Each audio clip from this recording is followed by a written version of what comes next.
Halo sobat sadar yang R-nya 2 sekalian. Selamat pagi, selamat siang.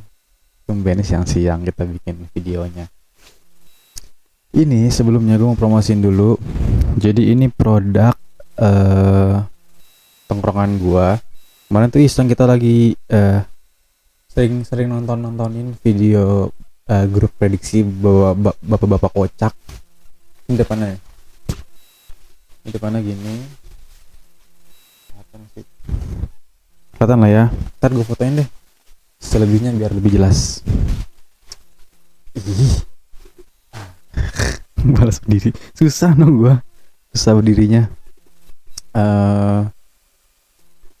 Ya, selamat hari raya Idul Adha. Kemarin asik banget sih, seru.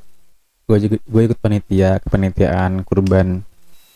Jadi itu menarik banget. Nanti gue bakal cerita-cerita. Kita bakal cerita-cerita menarik seputar kepanitiaan Idul Adha ya. Gue ikut serta gitu. Tapi itu nanti sama ya tunggu aja lah pokoknya. Jadi ini masih seputar sexuality. Gue masih emang pengen ngebahas ini pengen ngebahas gimana caranya ngelepasin gitu.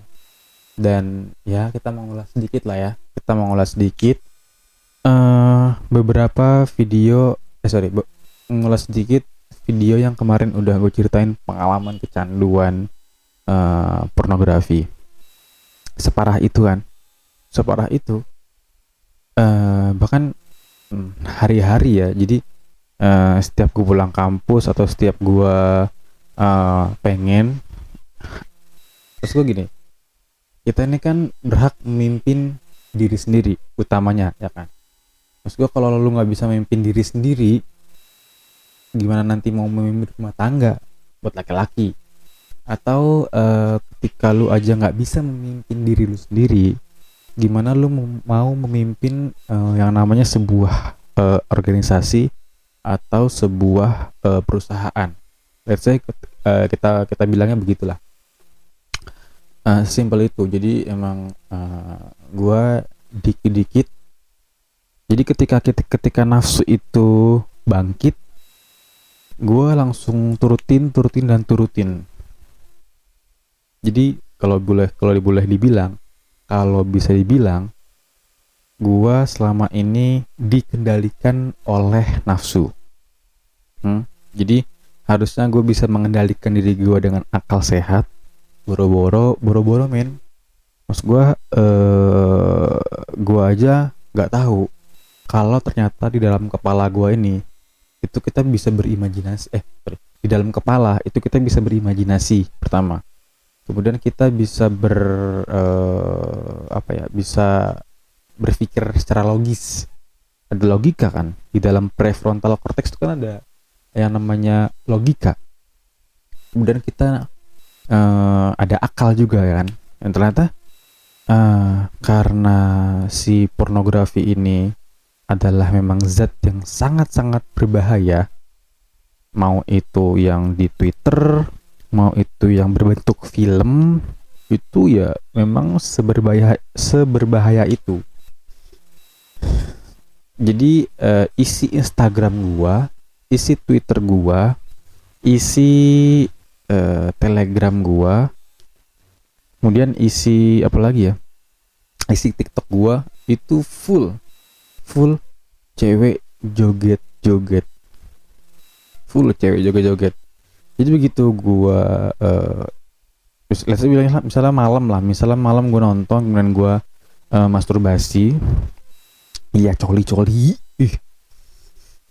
Apalah itu bahasanya. Tutup, kemudian gua keluar dari rumah, ya kan. Gua melihat ada wanita yang menggunakan pakaian-pakaian terbuka. Fantasi gue kemana-mana pak. Men. Gue membayangkan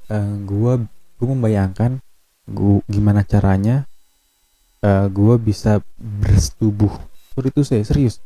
Gue bisa bersetubuh dengan si wanita tersebut.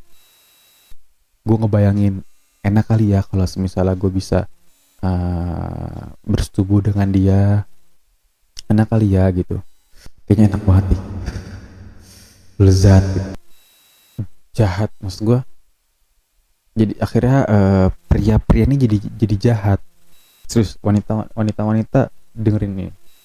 Kalau buat yang lagi pacaran ya, lagi menjalin sebuah hubungan ya, kalau laki-lakinya bilang tutup auratnya, maksudnya tutup bagian-bagian tertentu yang bisa membangkitkan gairah laki-laki, dengerin. Maksud gue gini, buat laki-laki atau buat perempuannya, buat orang-orang lah yang nonton ini, gue tanya sama lo, gimana caranya lu bisa bedain mana orang yang benar-benar punya penyakit mental, mana benar orang-orang yang benar-benar punya kecanduan pornografi, mana orang-orang yang memang benar-benar kecanduan yang namanya handphone gitu. Tapi kan handphone sekarang kita butuh gitu. Tapi kan handphone sekarang kita nggak mungkin nggak megang. Iya, gue tahu. Nanti deh, gue akan bahas juga kecanduan sosial media dan bahayanya buat otak. Sebenarnya selaras dengan kecanduan pornografi gitu. Jadi tadi gue bilang ya, kita lanjut lagi, kita balik lagi ke apa yang tadi gue bilang.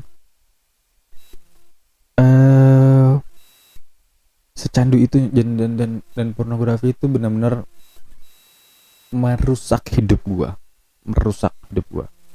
kacau. Gue nggak bisa mengendalikan hawa nafsu gue.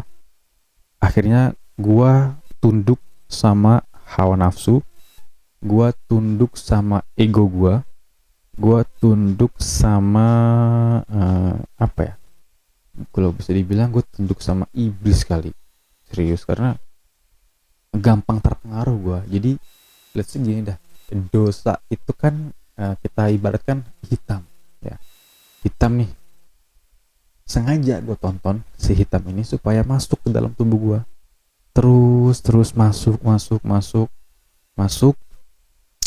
kemudian ya benar-benar jadi akhirnya hitam dari atas, dari kepala sampai sekujur tubuh gue full hitam. Gue sholat iya, gue ngaji iya, gue baca iya, tapi yang namanya hitam ini cahaya dimasukin nggak bisa. Maka yang harus dilakukan adalah ngebuang zat-zat hitam ini, ngebuang dosa-dosa yang udah melekat di dalam tubuh ini, dari mulai kepala sampai kaki, bahkan ya kemaluan juga ya harus dibuang juga, maksudnya harus dilepas dulu. Dengan cara apa? Dengan cara sholat taubat. Jadi karena keyakinan gue Islam ya, sorry itu saya yang untuk keyakinan yang berbeda sama gue nggak tahu diajarin kalian gimana untuk kemudian bisa diampuni dosa-dosanya. Jadi kalau di gue tuh dosa-dosa kecil itu bisa dihapuskan dengan cara banyak-banyak melakukan kebaikan. Terus apa lagi ya? Terus beristighfar, ya astagfirullah. Ucap. Yang ketiga itu sholat taubat. Nanti akan kita bahas selanjutnya ya. Terus next lagi, terus sampai di titik mana gua akhirnya mau ngelepasin pornografi dari hidup gua, sampai di titik dimana gua ngedenger suara cewek dengan lemah lembut, dengan segemulai itu, gak bisa nahan.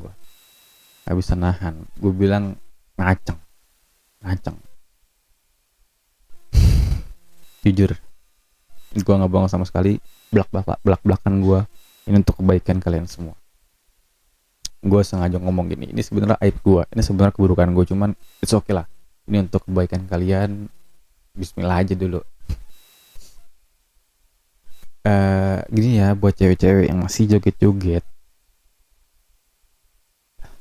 lu tahu nggak sih, atau yang masih suka selfie lah, yang suka memamerkan badannya di sosial media, yang dengan dengan sangat bangganya memamerkan tubuhnya di sosial media. Lu tau gak sih, gue itu dulu di kasur gue ya, gini loh, lu banyak sih, lu banyak yang nggak tahu mungkin buat cewek-cewek. Kemarin gue main sama TV sama saudara-saudara gue di sini, ya sama Fadlan, Opal, banyak.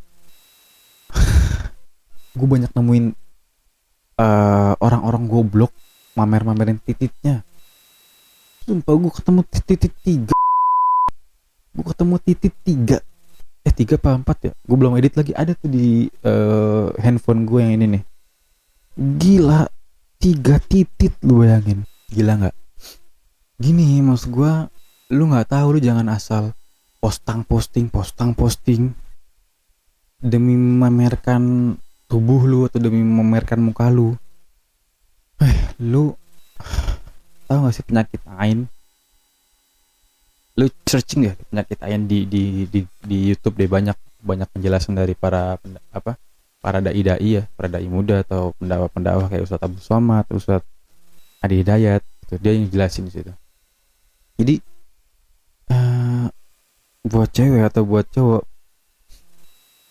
ketika lu natap mata orang gitu, lu tahu nggak mana orang-orang yang di dalam dirinya ini ya, dalam dirinya itu, mana yang mereka sedang bertengkar dengan dirinya sendiri, mana yang mereka sedang depresi, mereka sedang anxiety, kemudian ada juga penyakit psikologi itu bipolar disorder, ada juga penyakit lagi yang namanya ya jadi kesehatan mental terganggu, gangguan jiwa.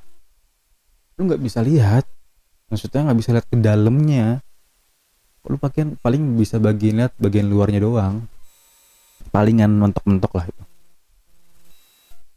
gitu. Jadi kok gue juga awalnya nggak percaya sama penyakit ain, cuman ternyata setelah gue baca-baca dan setelah gue nonton dan mendengarkan ya langsung dari penjelasan ustadz yang ada di sosial media di YouTube, ya gue percaya akhirnya. Gini deh, buat cewek deh, ketika lu lu posting sosial media, masuk di sini lah. Dulu yang gue lakukan adalah ketika gue di kasur, gue ngeliatin dengan sangat meriahnya, dengan sangat berfantasi liar lah gue. Nah, lu nggak tahu mana cowok yang tangannya tuh sedang memegang kemaluannya untuk kemudian dijadikan sebuah bahan bacol. Lu pasti pernah dengar istilah-istilah kayak gitu.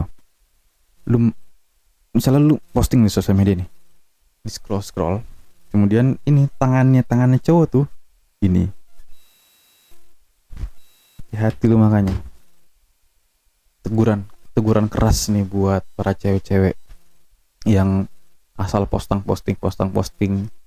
kemudian gayanya gini lah, kemudian gue nggak tahu isi cewek tuh gimana pola pikirnya, gue nggak tahu lah, self love lah, alah gak usah aneh-aneh dah. Nanti gue akan bahas juga sama saudara gue tentang perjuangan era Kartini dulu, ketika perjuangan supaya perempuan itu bisa mendapatkan pendidikan. Nanti akan dibahas. Gue udah mempersiapkan itu semua. Itu cerita-cerita sedikit lah ya. Oh iya, satu lagi. Dulu gue sampai search di YouTube desahan wanita. Gila, banyak dan ya gitu deh pokoknya deh. Itu kadang-kadang bisa nge-trigger gue juga untuk kemudian bisa gue jadiin bahan coli. Emang lu, ini baru gue, belum lu orang-orang yang di luar sana, belum laki-laki yang di luar sana yang berjuta-juta mereka nontonin video lu bangga dapat like, lu bangga dapat komentar, lu bangga dapat perhatian. Tapi di balik itu semua kebanggaan lu semua dimanfaatkan, kebanggaan lu semua dimanipulasi sama para laki-laki dengerin cewek. Dampak kecanduan pornografi, jadi itu mempengaruhi mental. Jadi jadinya lu nggak aware sama mental lu jadinya udah tahu nih, lu udah nggak sehat secara mental, cuman lu paksain terus untuk kemudian berkegiatan. Lu emang nggak aware lah sama nggak aware sama mental sendiri. Mentalnya rusak, mentalnya hancur, mentalnya down. Itu yang gue rasain dulu. Capek gue, maksudnya capek hidup sampai gue di tahap itu, di titik dimana gue capek sama hidup. Nyata itu. Terus yang kedua, itu bilang cara pandang terhadap perempuan itu jadi buruk banget. Bukan buruk doang, buruk banget.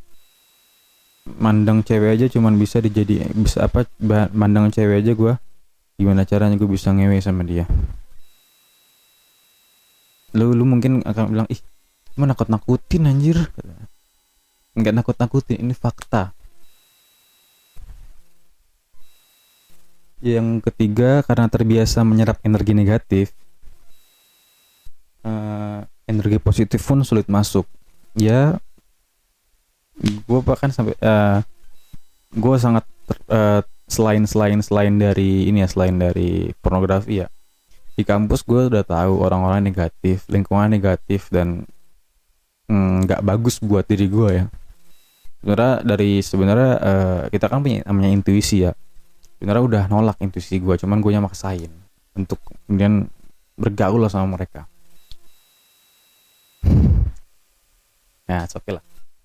Terus yang keempat, filter diri sangat kotor. Nggak punya filter. Harusnya kan kita punya filter ya. Jadi mau ngomong kita punya filter, kemudian kita punya filter juga untuk pergaulan. Nah, tahu nih, ini orang nggak baik buat lu, orang baik buat lu gitu. Nggak punya filter, orang filternya kotor. Ya gimana sih lu analoginya? Filter wastafel lah.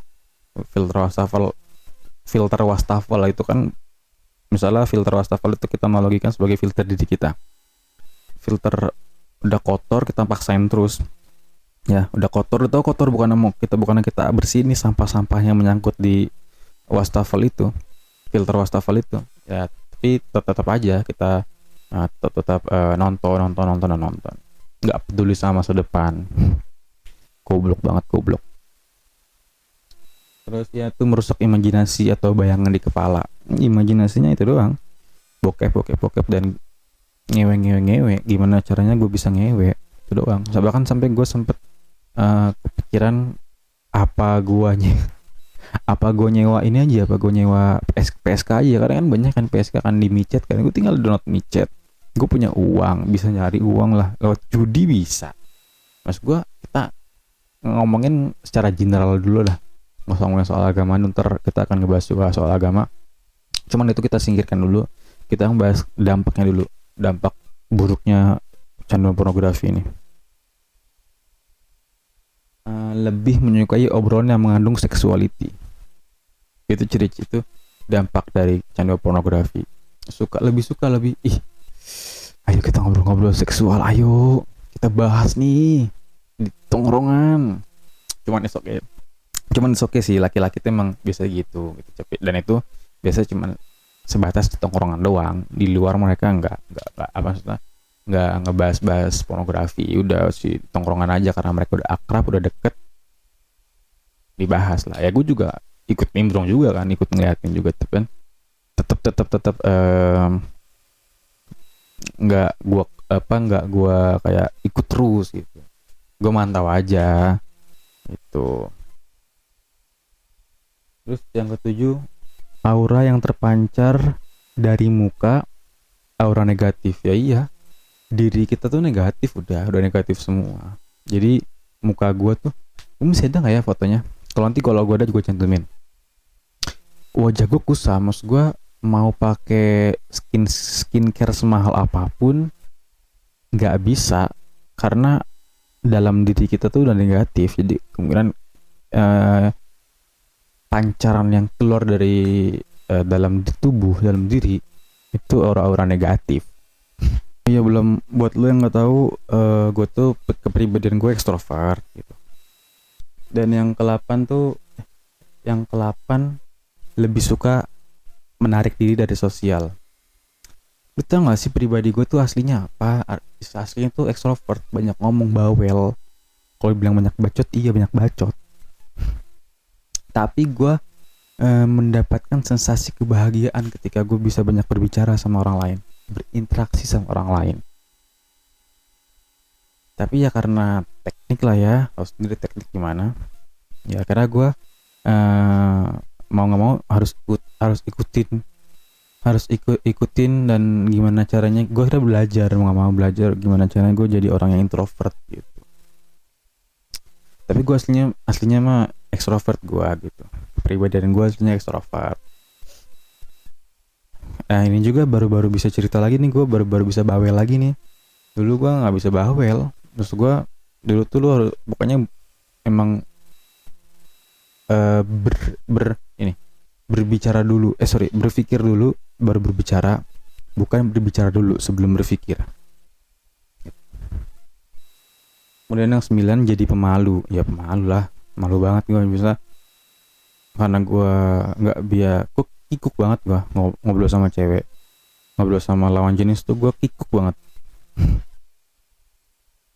Gue nggak berani natap matanya, gue takut, maksudnya takut terhipnotis, takut guanya terpengaruh.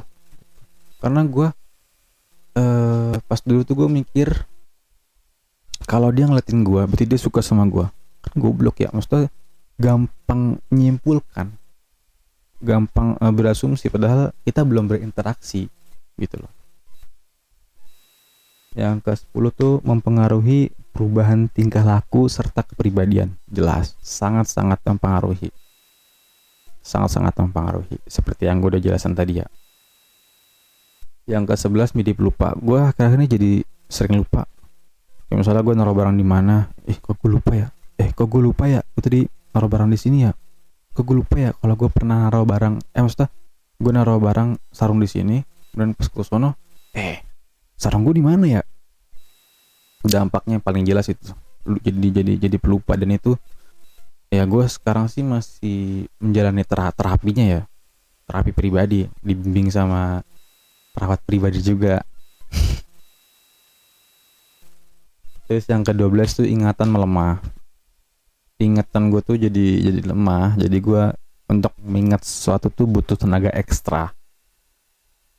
Kalau untuk sekarang ya alhamdulillah melatih otak gue dengan cara menulis, dengan cara membaca buku. Itu jadi agak sedikit menjauhi handphone sebenarnya. Karena distraksi terbesar menurut gue, distraksi terbesar anak-anak muda atau warga Indonesia saat ini di sosial media. Gak sedikit orang-orang yang kesehatan mentalnya terganggu gara-gara mereka banyak scroll sosial media. Ya, scroll TikTok, baca apa-apa dibaca. Itu nyata. Terus cara untuk berhenti dari menonton pornografi. Yang pertama tuh tadi sih. Kalau menurut gua nih ya, yang pertama, lu gimana sih kalau lu lagi naik motor terus kemudian lu berhenti, gimana? Pasti yang lu lakukan adalah, kita logika orang normal aja ya.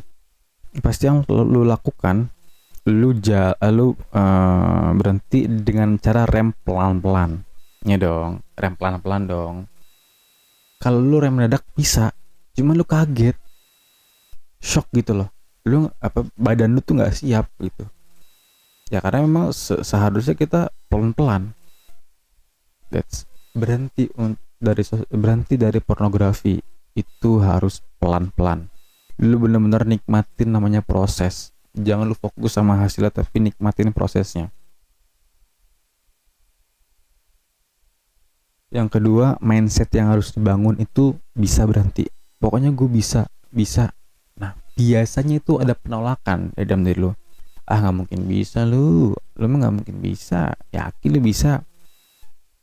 Dan lu harus bertekad dan lu tanamin di dalam sini mindset adalah gua pasti bisa. Itu mindsetnya harus dibangun tuh, itu pasti bisa. Yang ketiga, menyadari kalau perbuatan yang telah dilakukan ialah perbuatan yang kurang baik. Lu harus sadar dulu, minimal lu udah udah sampai di tahap sadar aja, itu udah beruntung banget, dan itu udah menjadi jalan lo menuju kepada pertaubatan, jalan menuju taubat. Terus keempat, kurangi penggunaan platform yang di dalamnya banyak mengandung hal-hal yang berbau pornografi. Kurangin penggunaan sosial media, kurangin. Nanti deh kan kita bahas. Pokoknya kurangin dulu. Saat ini kurangin dulu. Yang kelima, ketika gagal bangun lagi. Oh iya, jangan takut lah sama omongan orang. Maksud gue, lu kan, gue bilang tadi, lu memimpin diri lu sendiri. Kalau lu aja belum bisa memimpin diri lu sendiri, gimana lu mau memimpin sebuah perusahaan, atau lu mau memimpin perempuan, atau lu mau memimpin rumah tangga? Gimana? Pokoknya lu gagal bangun lagi. Maksudnya kayak pokoknya gue seminggu ini gue nggak akan nonton misalnya, tapi lu tiba-tiba ada dorongan dari dalam diri, nonton. Biasanya awal-awal suka gitu, awal-awal emang nonton, pasti akan nonton terus gitu.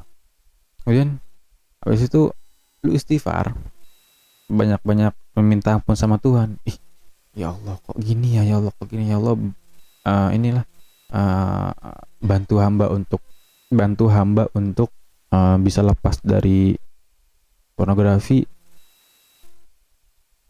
gitu. Jadi itu tadi gue bilang, yang keenam itu melibatkan Tuhan pada prosesmu. Yakin kepada diri sendiri bahwa zat berbahaya yang ada di dalam diri akan segera keluar. Harus lu melibatkan Tuhan, karena gimana ya, lu berusaha tanpa berdoa adalah sebuah kesombongan. Berdoa tanpa berusaha adalah hal yang sia-sia. Catat baik-baik. Yang ketujuh, maksimal perubahan. Jadi gue mau mengutip satu perkataan Allah ya di Al-Quran. Tuhan tidak akan mengubah suatu kaum sehingga mereka mengubah keadaan yang ada pada mereka sendiri. Itu bilang, lu mau berubah apa enggak? Kalau lu mau berubah, lu bakal pasti dibantu sama Tuhan. Bakal dibantu sama Allah. Yakin aja udah, pokoknya lu bikin rencana, kemudian rencana lu langsung lu serahkan ke Allah gitu.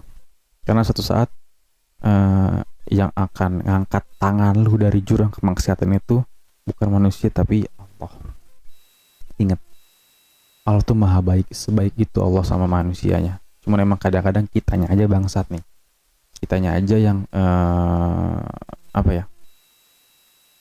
nggak mau mendekatkan diri sama Allah gitu. Jadi kita udah tahu Allah mau bantu nih, Allah mau ngasih lu rezeki, tapi lu nya malah menjauh dari Allah. Maka gue bilang, lu mulai perbaiki hubungan lagi sama Allah, kemudian komunikasi sama Allah. Yakin suatu saat pasti ada titik terangnya. Gua ngerasain. Yang ke-8 itu meminta ampunan pada Tuhan walaupun besoknya kamu melakukan kemaksiatan lagi. Ya iya. Hari ini maksiat, besok taubat. Itu jadi siklusnya gitu terus. Hari ini maksiat, besok taubat. Di YouTube ada namanya sholat taubat. Kemudian kalau lu habis ngelakuin gitu, kemudian kan biasanya ngocok kan. Nah, habis ngocok kan keluar tuh yang namanya sperma kan dari kemaluan lu. Jangan lupa lu mandi junub, mandi besar untuk ngebersihin ngebersihin diri lah. Gitu. Anda sih kayaknya di nanti deh gua fotoin. Ada di ntar gua cantumin deh di sini di link di bawah ini ya. Terus lu perbaiki sholat lu juga karena gua nemu quotes yang bagus banget. Perbaiki sholatmu maka Allah akan perbaiki hidupmu. Ih mantep kak, keren banget kan quotesnya. Gue ngerasain banget, gue tuh niat gue amburadul, gue pakai bahasa Indonesia niat gue. Ini gue coba cari niat sholat, cuman gue baru niat sholat doang men. Gue baru niat sholat doang loh, belum sampai ke takbiratul ihram, belum sampai gue ke apa ya namanya, belum sampai gue ke fardu sholat. Karena kan gue nggak bisa ini ya, gue nggak bisa berpikir kan, jadi akhirnya gue harus belajar agama dari awal lagi. Rukun Islam itu apa, rukun iman itu apa, dan sholat itu apa, gue harus puasa ngapain. Gue tuh kemarin ngebersihin diri, lu tau nggak berapa lama? 30 hari gue ngebersihin diri di kamar ini karena gue udah terpapar diri gue tuh udah terpapar hal-hal negatif lah. Udah kayak setan gue, maksudnya udah kayak jin gue, udah kayak iblis, gila. Benar-benar untuk berpikir positif aja susah. Mungkin teman-teman kampus gue anggap gue adalah orang baik ya, enggak juga. Dalam diri gue ada aura-aura jahat, dan itu gue harus ngebersihin semuanya itu selama 30 hari. Dan kemudian untuk gue bisa ngelacak kepribadian gue harus banyak-banyakin nonton konten-konten psikologi. Ya karena gue nonton psikologi itu sebenarnya untuk ngebedah diri sendiri sih gitu. Jangan lu menyalahgunakan ilmu. Jangan ilmu tuh menjadi hitam ya karena ulah si manusianya. Manusia memang memanfaatkan ilmu tersebut untuk hal-hal yang tidak baik. Jadi hitungannya manipulatif lah. Ngakalin sebuah cara. Harusnya kan kita bukan ngakalin cara kan, harusnya kan kita menggunakan akal untuk mencari cara. Ya dong. Gitu. Terakhir waktu Rizka menonton video pornografi. Yang pertama waktu luang. Iya emang bener. Yang kedua ketika sendiri. Yang ketiga malam hari. Ketika sendiri nih yang biasanya banyak banyak tidak dimanfaatkan oleh anak-anak muda. Kita ngomongnya anak-anak muda aja lah. Karena 2045 ini nah gitu ya pokoknya. Lu yang gue bilang tadi, ketika lu nonton terus lu kemudian melakukan namanya masturbasi, lu cepet-cepet mandi junub. Nanti gue cantumin linknya di bawah ini ya. Kemudian nanti gue akan juga banyak akan mencantumkan sih sebenarnya. Pertama, dopamin detox gue akan cantumin link di bawah. Lu tonton dulu itu. Apalagi ya, wawancara antara Ted Bundy dengan jurnalis itu. Jadi situ gue sedikit gue simpulin kalau dibilang banyak kejahatan yang dilakukan oleh orang dan mereka tertrigger oleh yang namanya pornografi. Tapi nanti lo silahkan tonton, gue cantumin lagi link di bawah sini. Terus kemudian ada penjelasan Dr. Boyke yang cukup masuk akal dan mudah dipahami. Dr. Boyke. Terus ada juga Dr. Boyke yang dia diwawancarai atau ditanya-tanya sama Cak Tretan Muslim sama Bang Pras Teguh. Nanti gue cantumin link juga di bawah sini ya. Oke. Pokoknya lu bilang sama diri lu sendiri lu bisa berubah. Intinya sesimpel cari kegiatan-kegiatan positif. Jangan banyak di kamar. Kalaupun di kamar nggak bisa sih. Gue nggak nyaranin untuk orang-orang yang ke channel pornografi itu sendirian, kemudian di kamar atau di tempat-tempat yang hitungannya indoor dan mereka tidak dipantau oleh orang-orang. Kalau bisa emang harus dimarahin dan harus ditegasin orang-orang yang ke channel pornografi ini ya. Jujur.